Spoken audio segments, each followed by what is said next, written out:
믿음의 등불을 잘 들고 살아야 할 줄을 믿어요.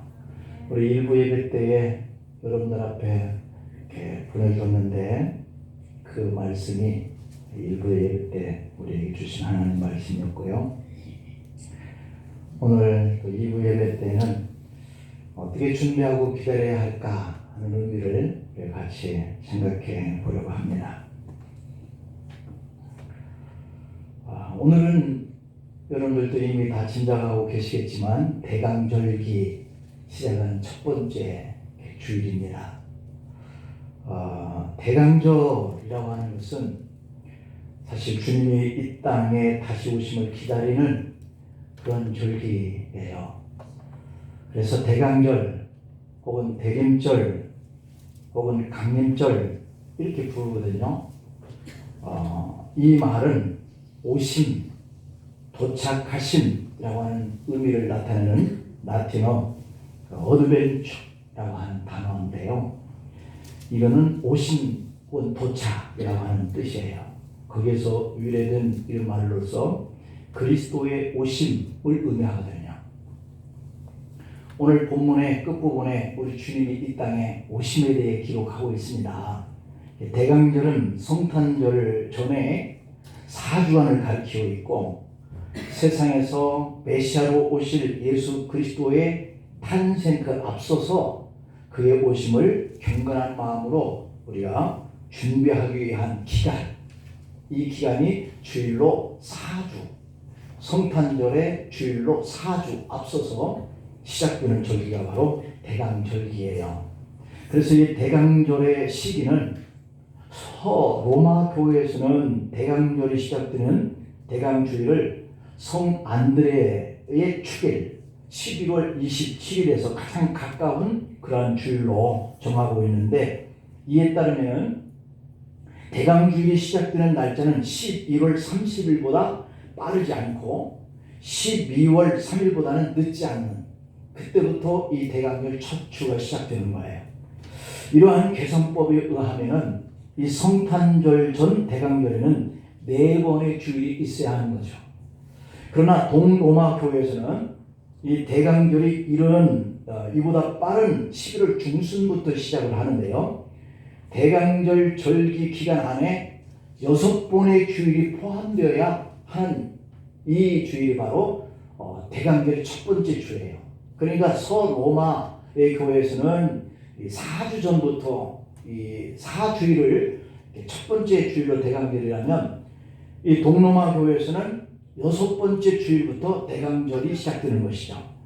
이렇게 각자의 방식대로 지켜져 왔던 이 대강절기가 동일한 계산 방식에 의해서 기념되기 시작하는 것은 11세기 후부터 동로마나 서로마가 같은 절기를 같은 시간부터 지키게 되었는데요. 오늘날 이 교회들도 서로마 이 교회의 대강절 계산법에 따라서 대강절 그 시기는 오늘 주일부터 4주일 동안 대강절 절기를 지켜가고 있어요. 최근에 성탄절을 맞이하는 이 거리를 보면 우리가 참 안타깝다라고 하는 생각들을 갖잖아요. 사실 성탄절이 가까이 오면 제일 신나는 곳이 어딘 것 같습니까? 네? 그렇죠. 예. 바로 이런 클럽이나 백화점, 이런 공간에서 가장 이 성탄절을 즐겨요.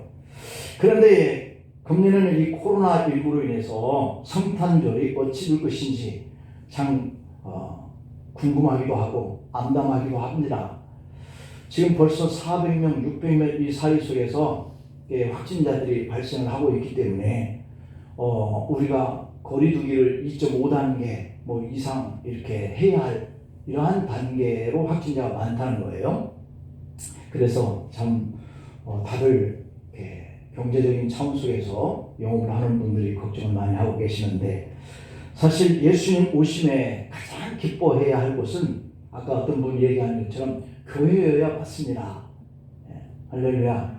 성탄절은 교회, 다시 말하면 우리 성도들이 가장 기뻐해야 하는 날이에요. 그런데 교회는 썰렁하고 예수님과 성탄절이 전혀 상관없는 사람들만이 축제가 되어버렸다라고 하는 거거든요. 기독교인들보다 성탄들을 더 좋아하는 사람들이 바로 백화점, 호텔, 나이트클럽 이런 주인들이 되어서야 되겠느냐라고 하는 겁니다. 거기서 그들은 성탄절보다 더 큰 대목이 어디 있겠습니까? 그런 모습을 보면서 예수님도 한탄을 하시겠지만 믿음의 성도들도 마음이 아파야 해요. 아플 것이다 이렇게 간주를 해봅니다. 그 아파야 하는 마음을 가지고 우리가 이 성탄절을 이렇게 봐야 하는데요. 물론 이 성탄절을 즐겁고 신나게 보내는 것은 참 좋은 현상이지만 성탄의 참된 뜻을 제대로 알고 그렇게 기뻐하고 즐거워해 주면 얼마나 좋겠는가. 왜냐하면 우리 주님이 이 땅에 오셔서 하나님이 사람 되었다고 하는 이 자체는 하나님 차원 속에서는 가슴 아픈 일이지만 우리 사람 편에서는 얼마나 행복한 그런 기쁨의 날인지 몰라요.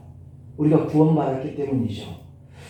오늘 대강절을 맞이하면서 주인공이 되신 예수님에 대한 어떤 생각을 가장 먼저 해 봐야 할까 하는 것을 생각해 보려고 그래요.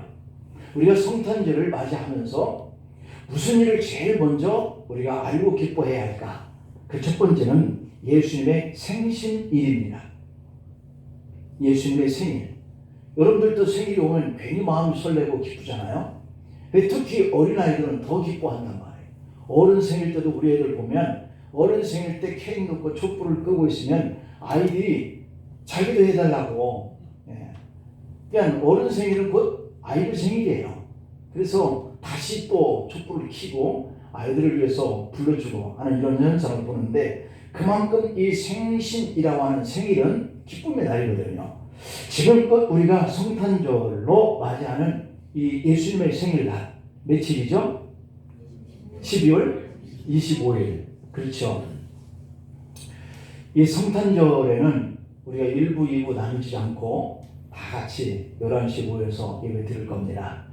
그런데 이단들은 이 성탄절을 지키는 우리를 가짜 생신일을 지키는 자들 이렇게 터부시하고 있어요. 이 성탄절로 지키는 이 12월 25일은 예수님이 태어나신 날이 아니라는 거죠. 그러니까 서방교회 전통을 따르는데 우리가 12월 25일은 그렇게 정한 날을 우리가 지키는 그런 날이에요. 그러니까 교회는 크게 동방교회와 서방교회로 나눠져 있어요. 그래서 이 교회는 동방교회는 그리스, 터키, 이란, 이라크, 시리아, 팔레스틴, 이집트, 아르메니아, 이디오피아, 러시아 여기에 위치한 이 교회들이 동방교회에 속해요. 그러면 서방교회는 유럽과 미주 지역을 중심으로 분포되어 있는 이 지역을 바로 서방교회다 이렇게 일컬었는데 카톨릭, 기독교, 성공회가 바로 여기에 속해요. 그래서 카톨릭이나 또 이 그 성공이나 그리고 우리 기독교 모두가 다 이 서방교회에 속하는데 교회는 기본적으로 하나의 역사적인 뿌리를 가지고는 있어요. 그러나 1054년 동방교회와 서방교회가 공식적으로 분열이 되었거든요. 1054년 동방과 서방의 그 교회가 갈린 것은 크게 얘기하면 어떤 교회적인 차원 때문에 갈라지게 되었어요. 한쪽은 성화를 교회에 거둬도 되고 한쪽은 성화 같은 것을 성전에 걸면 안 된다 막 이렇게 주장하는 이런 논리들이 이 양쪽 동방교회와 서방교회가 이렇게 극렬하게 대치가 되었던 것이거든요. 그것뿐만이 아니에요. 이 동방 서방교회가 분열되게 이런 데는 여러 문제들이 복합적으로 이루어지고 있었어요. 그러니까 동방교회와 서방교회가 분열된 큰 이유는 어떤 정치적인 문화, 지리, 경제, 인종차별, 다른 언어, 어떤 풍습, 예배의식 이런 것들이 계속해서 갈등을 해오면서 결국에는 이것이 폭발하게 된 것이 바로 결렬되는 이런 사태가 일어나는 거죠.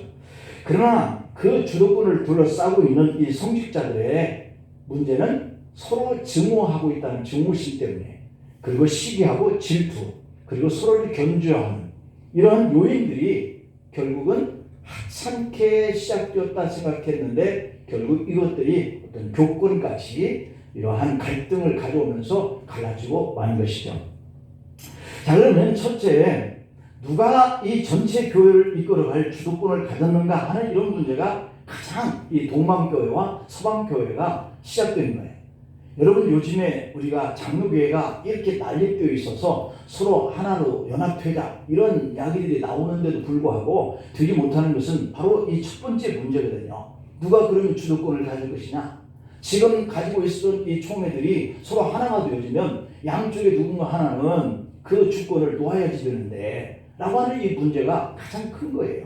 그러니 우리가 주의 일을 하면서도 하나님의 일을 하면서도 인간적인 자기 어떤 권리 이런 걸 놓느냐 안 놓느냐 하는 이런 문제가 이렇게 하나님 앞에 이러한 하나 되어가는 것을 못하게 만드는 요인이 되고 있다고 하는 점이죠. 그 다음에 두 번째 요인은 성직자들의 우월감, 그것으로 인해서 증오심 이런 것들이 일어나는 거예요. 여러분, 우리가 카톨릭에 대한 영화를 이렇게 보면 거기에 교권을 가지고 있는 그런 높은 이러한 그 권리를 주장하는 사람들, 암투가 벌어지는 이런 대목들이 많이 나오잖아요. 바로 그런 것들이 우월감으로 가지고 있는 어떤 증오에서 누군가를 제거시켜야 자기가 그런 권리를 갖는다. 이런 것들이 있는 것이죠. 세 번째 문제는 동서방 교회의 풍습이 이러한 차이점을 가지고 오게 된 것이죠. 그래서 이 서방에서는 성직자의 독신 생활이 보편화되었어요. 그런데 동방에서는 결혼한 사제들이 많았다고 하는 점이죠. 그러니까 한쪽에서는 결혼을 해도 된다는 것이고 또 한쪽에서는 혼자 있어야 살아야 된다. 이러한 주장인 거죠. 그래서 요즘에도 성공회 쪽은 우리가 결혼을 해서 같이 살고 있고, 그리고 가톨릭 쪽에서는 그들이 결혼을 하지 않고 이렇게 살고 있는 모습과 동일한 모습들인 거예요. 그래서 서방교회에서는 토요일에 금식을 하지만 동방교회에서는 금요일에 금식을 했어요. 이런 예배의식과 교류적인 차이가 서로 갈등을 부추겨 왔다라고 하는 점이죠. 지금도 동방교회에서는 1월 6일 성탄절로 지키는 교회가 많아요. 우리는 서방 교회에 소속되어 있기 때문에 그렇게 12월 25일을 정한다는 걸 앞에서 말씀을 드렸는데, 12월 25일로 성탄절을 지키게 된 그 이유가 뭐냐라고 하는 것을 알아볼 필요가 있는데요. 원래는 12월 25일은 로마의 태양신을 숭배하는 축제의 날이었어요. 기독교인들이 예수님을 의의 태양 이렇게 부르고 있기 때문에 이 날을 그리스도의 탄생일로 지키자라고 하는 것에서 계기가 되어서 서기 336년부터 12월 25일 로마에서 지켰던 태양신의 날이지만 우리 서방 교회에서 이 날을 주님의 그 태어나신 성탄절로 우리가 지킵시다 이렇게 회의에서 모아졌기 때문에 그날을 지키게 된 것이죠. 예수님이 탄생한 지 300년이 지나서야 예수님의 생일이 결정된 거예요. 하나님의 아들이 이 땅에 오셨는데 그 생일조차 모른다는 것이 말이 됩니까? 그런데 예수님은 그렇게 이 땅에 오셨어요. 자기 생일조차 기억해주는 일이 없이 그렇게 오셨다는 것이죠. 예수님은 오늘의 이 성탄절처럼 요란하게 오시지 않았다라고 하는 것, 이것이 바로 예수님의 생신을 정하여서 지키게 된 계기다라고 하는 것을 말씀드리고요. 두 번째로는 성탄을 기다리는 사람들이 있었어요. 그때에도 예수님을 기다리는 사람들이 있었던 것이죠. 오늘 본문 누가복음의 본장인 2장의 25절 말씀을 내려가서 보면 시몬이라고 하는 사람이 등장합니다. 이 사람에 대해서 25절에서 소개하기를 예루살렘에서 시몬이라고 하는 사람이 있었으니 이 사람은 의롭고 경건하다 이렇게 되어 있고 이스라엘의 위로를 기다리는 자라 성령이 그 위에 계시더라 이렇게 소개를 하고 있거든요. 그러니까 성령이 늘 함께하는 사람이 시몬이라고 하는 인물이라고 하는 것을 소개하고 있어요. 그 다음에 36절과 37절 말씀을 한번 보면 또 아셀기파 방화의 딸 안나라고 하는 선지자가 있었는데 나이가 매우 많았다 이렇게 되어 있어요.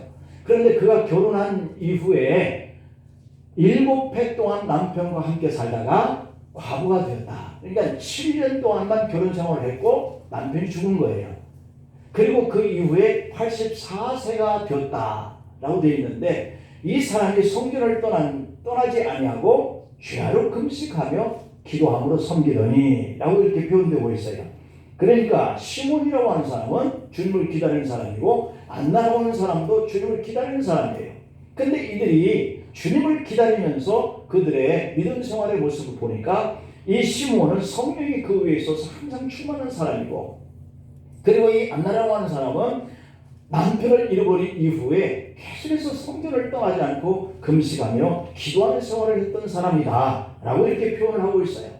결국 이 말씀은 우리에게 주는 메시지가 있죠. 우리가 주님을 기다리는 성도로 살면서 우리의 삶의 신앙의 모습이 어떠해야 할까, 어떤 모습으로 어떤 자세로 우리가 주님을 기다려야 하는가 하는 것을 우리에게 가르쳐주고 있는 그런 메시지가 있는 것이죠. 이 두 사람이 아기 예수를 만납니다. 우리도 이렇게 믿음 생활하면 주님을 만날 수 있는 줄 믿습니다. 또 우리가 잘 아는 동방목사들이 있어요. 이 동방목사들은 진리를 찾는 지혜자들이라 성경은 그렇게 기록하고 있죠. 이들이 고개를 들어서 별을 보았다라고 하는 것이 그들이 진리를 찾는 자들이었다고 하는 것을 가르쳐주고 있어요. 여러분도 최근에 밤 하늘을 보신 적이 있습니까? 바빠서 못 보죠. 네. 사람들은 먹을 것, 입을 것 걱정하느라고 하늘을 쳐다볼 수 있는 시간을 못 가져요. 네. 그런데 박사들은 고개를 들어서 별을 보고 또 그 별을 동방에서부터 예루살렘까지 보고 딱 왔다라고 되어 있어요. 그들은 믿음의 눈을 가지고 있었기 때문에 이와 같은 행동을 할 수 있었어요. 믿음 있는 사람만이 예수님을 만날 수 있는 줄 믿습니다. 그리고 누가복음 2장에 8절부터 11절 말씀을 보면은 그 지경에 양떼를 지키던 목자들이 주님을 만납니다. 그들에게는 특징이 없었어요. 그냥 양떼 지키는 이런 목동에 불과한 거죠. 그런데도 그들에게 주님이 나타나셨어요. 아기 예수 탄생 소식을 전해줍니다. 그 목자들이 어떻게 예수님을 알아보고 경배를 했겠습니까? 그때 천사가 그 그리스도를 알아볼 수 있는 한 표적을 알려줍니다. 누가복음 2장 12절에 볼까요? 거기 보면 너희가 가서 강보에 쌓여 그 위에 누워 있는 아기를 보리니 이것이 너희에게 표적이니라 이렇게 얘기를 합니다. 그들은 아무것도 주님에 대해서 알지 못하는 사람들인데 누워있는 그 주님을 주님이시다 이렇게 볼 수 있는 이 표적이 필요한 것이죠.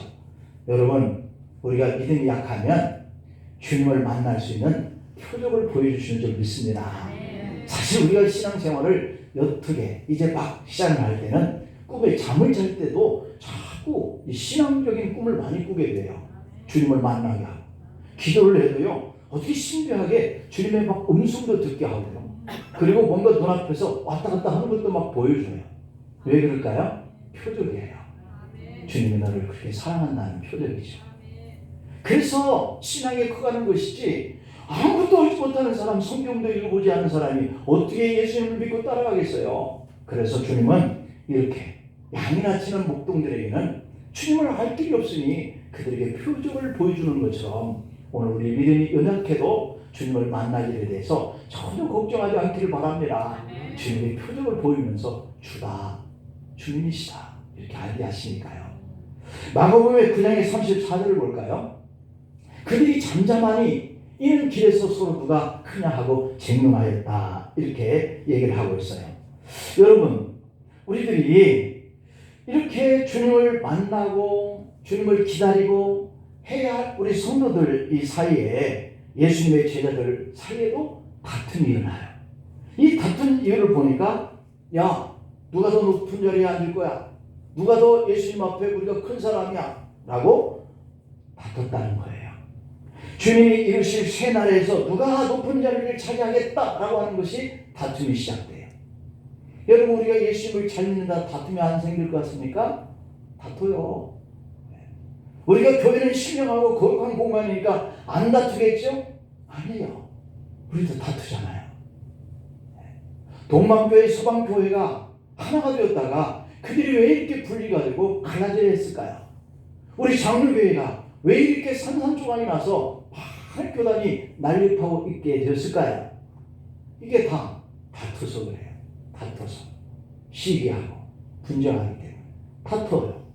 근데 우리는 주님을 보지도 않은 사람들이니까 이렇게 다툴 수 있겠다 하지만 예수님의 제자들은 주님과 지금 하나님과 지금 함께 있는 사람들이잖아요. 그런데도 다퉈요. 주님이 새로운 나라를 이루시면 누가 양쪽에 앉을 건가 하는 문제가 서로 시기심이 생기는 거죠. 예수님의 제자들에게는 차지할 자리가 문제였어요. 주님을 위해서 무엇을 준비해야 할지 그거에 대해서는 관심이 없어요. 우리가 주님이 언제 오실지도 모르지만 우리가 그날에 들어가는 그 소망을 가지고 살지만 주님 오시기를 기다리는 우리 믿음의 사람들끼리도 서로 이렇게 주님이 언제 오시지?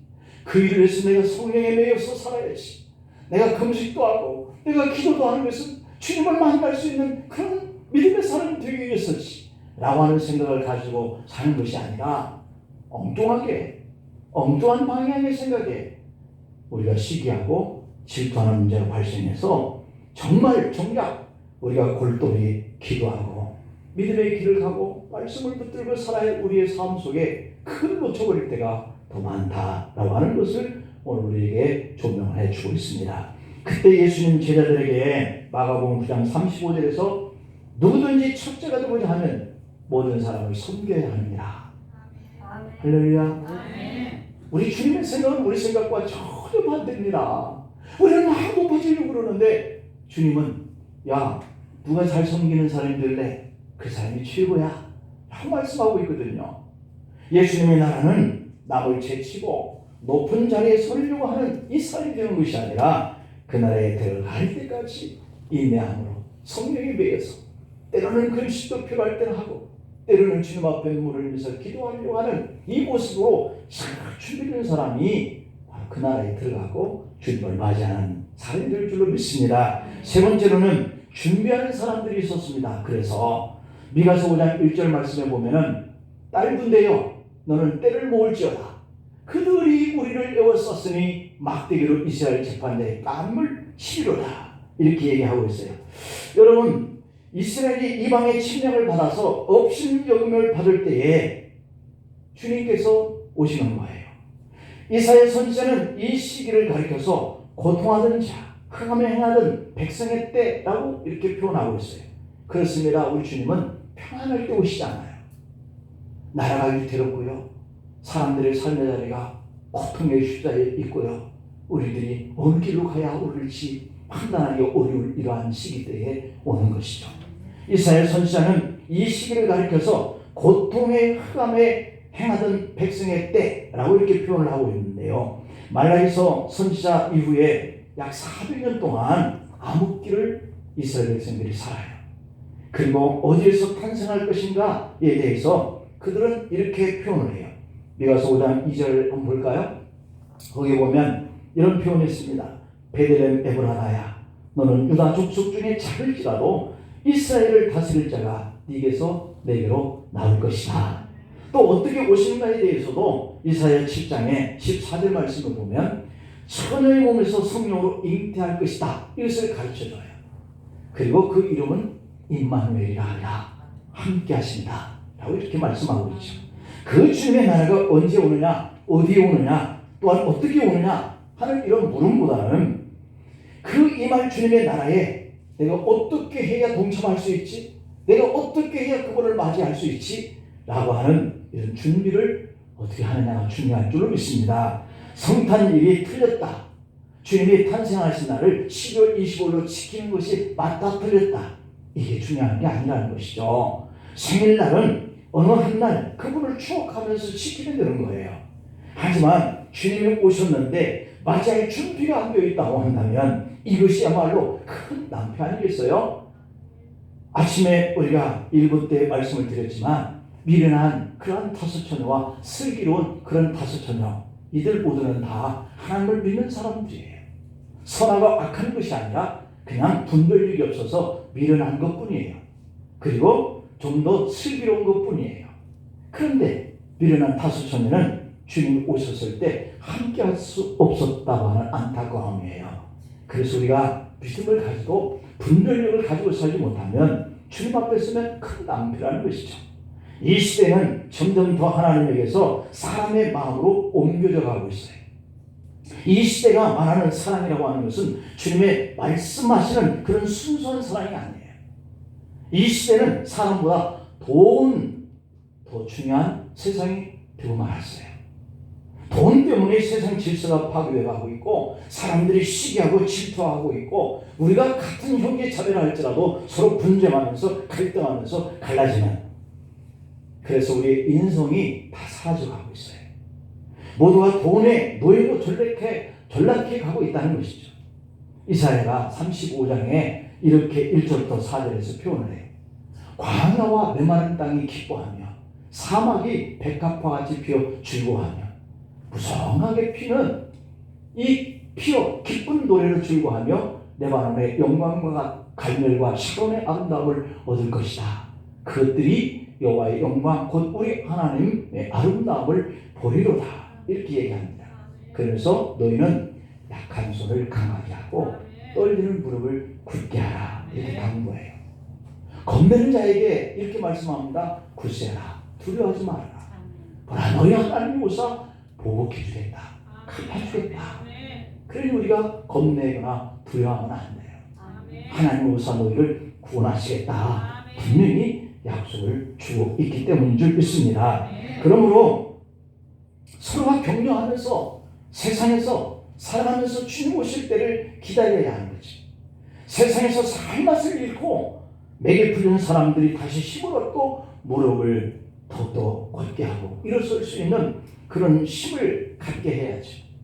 다시 건강하게 걸으면서 늘 마음속으로 두려움으로 가득한 사람들이 격려를 받아서 소망을 얻게 되는 그런 세상을 우리가 만들어 가야지. 이사야 선지자는 그런 세상으로 좀 우리가 만들어 가야지 않겠나라고 외치고 있어요. 새로운 세계에 대해서 눈이 먼 사람의 눈이 밝아지고 또 귀가 먹은 사람이 사람의 귀가 열릴 것이다. 이렇게 노래하고 있죠. 그러니까 보이는 것만 보지 말고 보이는 것만 전부라고 생각하지 말고 보이지 않는 그런 세계를 볼 수 있어야 겁내지 않고 두려워하지 않고 주님의 말씀 붙들고 굳셀 수 있을 줄 믿습니다. 오늘 또 주님을 기다리는 사람들은 2020년 전 주님을 기다리던 그 사람들처럼 늘 기대감 속에서 준비하면서 인내해 왔던 거예요. 빅터 프랭클린이 죽음의 수용소라고 하는 이 책에 이런 내용을 썼어요. 인간의 한계를 넘어선 비참한 상황 속에서 인간의 자유와 사랑은 오히려 빛났다. 수용소에 수감 중인 사람들 중 정신적으로 허물어진 사람만이 먼저 수용소의 세계에서 죽어나갔다. 이렇게 되어 있어요. 내 마음속에서 이미 희망을 잃어버린 사람들은 먼저 죽어가더라. 이런 얘기죠. 여러분, 우리가 믿음을 가졌지만 세상에 보여지는 것들이 너무도 우리를 겁내게 만들고 두렵게 만들기 때문에 우리가 믿음으로 인내하지 못하면 우리가 소망하는 그 나라를 놓아버리는 것이죠. 잃어버리게 되는 것이죠. 주님 오실 때까지 내가 세상의 빛으로 빛나는 신앙의 자리에 있어야 할 줄 믿습니다. 내 영과 내 정신이 주님을 바라보지 못하게 되는 날 우리는 세상에서 허무하게 무너져가게 된단 말이에요.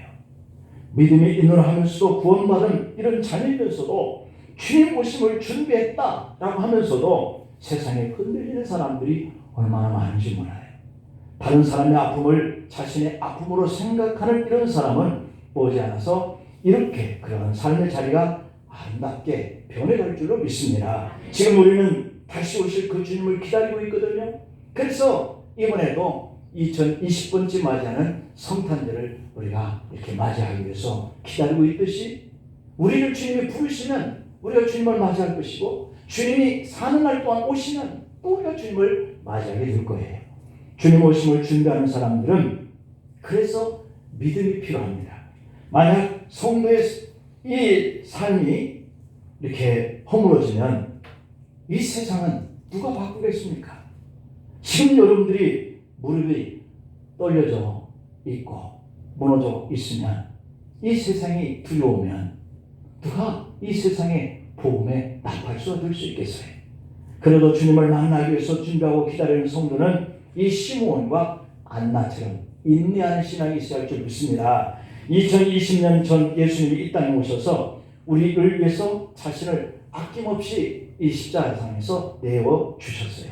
그리고 그분께서 다시 가시면서 너희가 나를 본 대로 내가 다시 오리라 약속하신 그 주님과 그 나라를 소망하면서 우리가 기다리고 있는 것이죠. 다시 오실 그 주님이 오실 때 찾는 사람이 과연 누구겠습니까? 믿음으로 인내하며 주님을 위해서 준비하고 기다리는 사람일 줄 믿습니다. 그렇다면 주님을 기다리는 사람들은 어떤 준비를 해야 할까요? 다른 사람의 입장이 되어서 살려고 애쓰는 사람, 그 사람들이 바로 슬기로운 5처녀이거든요. 이들은 기름과 등불을 들고 늦게 오는 신랑을 기다렸어요. 그러나 미련한 5처녀들은 주님을 기다리기는 했지만 준비되지 못한 그 기름 다시 준비하러 간 사이에 주님이 오셨기 때문에 만나지 못했다는 거예요. 여러분, 여기서 기름이라고 하는 것은 성도의 믿음과 선한 내적인 삶이에요. 내가 주님을 위해서 준비하고 있는 성령의 명이 있는 사람이지, 하나님의 말씀을 붙잡고 순종하면서 애를 쓴 이러한 내적인 우리의 삶을 말하는 거죠. 이스라엘의 위로를 기다리는 사람의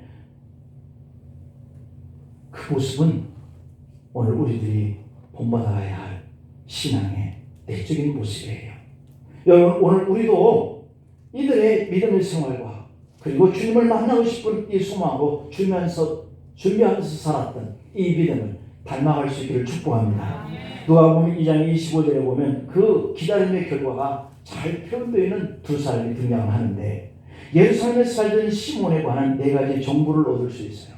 이 시몬은 의로운 사람이에요. 경건한 사람이에요. 하나님의 위로를, 이스라엘의 위로를 기다렸던 사람이에요. 그리고 성령이 그 위에 임한 충만한 사람이에요. 의롭고 경건하고 성령이 충만한 사람이었기 때문에 메시아의 탄생을 학수고대했겠지요. 많은 사람들이 먹고 살기 바쁜 그 시대에 시몬은 남다른 믿음과 소망을 가지고 하나님 약속하셨던 그 메시아를 기다려 라고 하는 이 소망을 가졌던 사람이죠. 그런데 시몬 시대에 이스라엘은 로마의 식민지로 살았어요.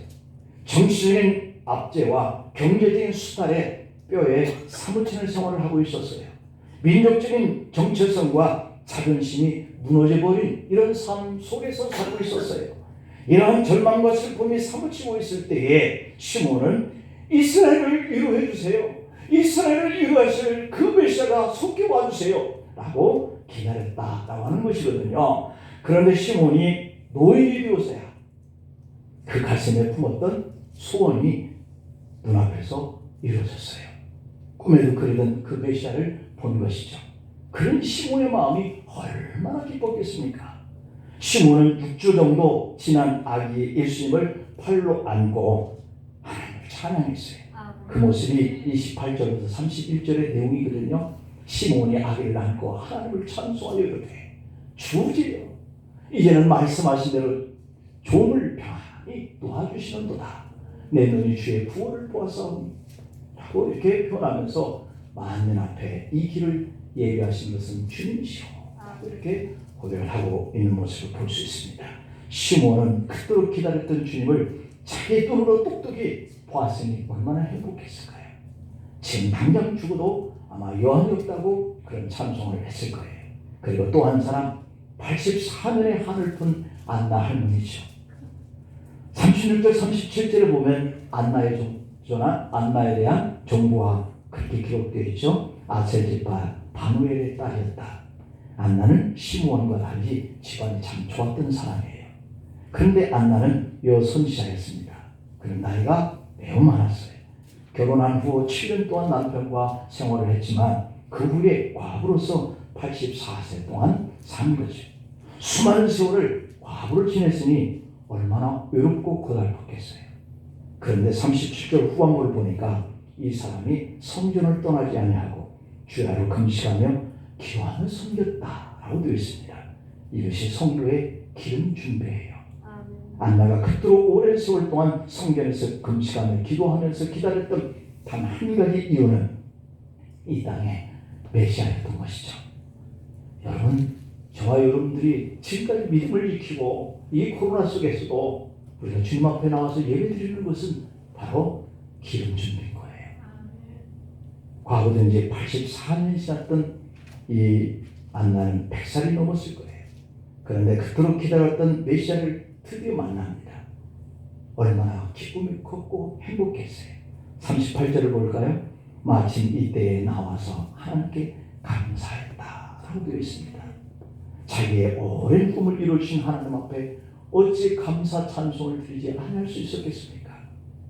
그런데 안나는 또 예루살렘의 구원을 기다리시는 모든 사람들에게 아기 예수님을 증거했다 되어 있습니다. 여러분, 우리의 기간도 결코 헛되지 아니할 줄 믿습니다. 다만 믿음의 인내로서 주님 앞에 서는 그날까지 시므온과 그리고 안나처럼 기와 사랑의 수고로 기름 준비 잘하여서 다시 오실 신랑을 만나는 기쁨과 행복이 있기를 축원합니다.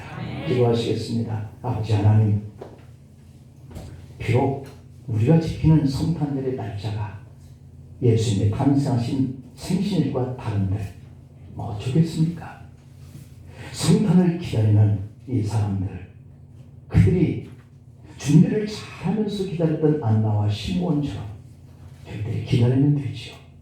아버지 하나님, 우리가 성탄절을 2020번째 또 이렇게 맞이하겠지만 그러나 언젠가 주님 앞에 서야 할 그 부르심 앞에 우리가 설 것이고, 또한 우리가 사는 날 동안에 주님 오신다면 우리가 주님을 만나게 될 것인데, 우리가 한나처럼 그리고 시몬처럼 되기를 원합니다.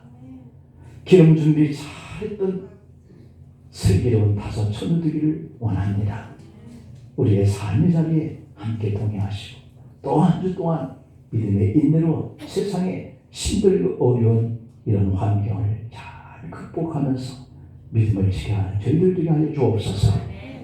우리의 기업에도 축복하시고 우리의 가정에도 우리 자녀들에게도 우리의 믿음에도 마음껏 축복하시는 하나님의 역사가 일어나기를 간절히 소망하고 예수님의 이름으로 기도하옵나이다.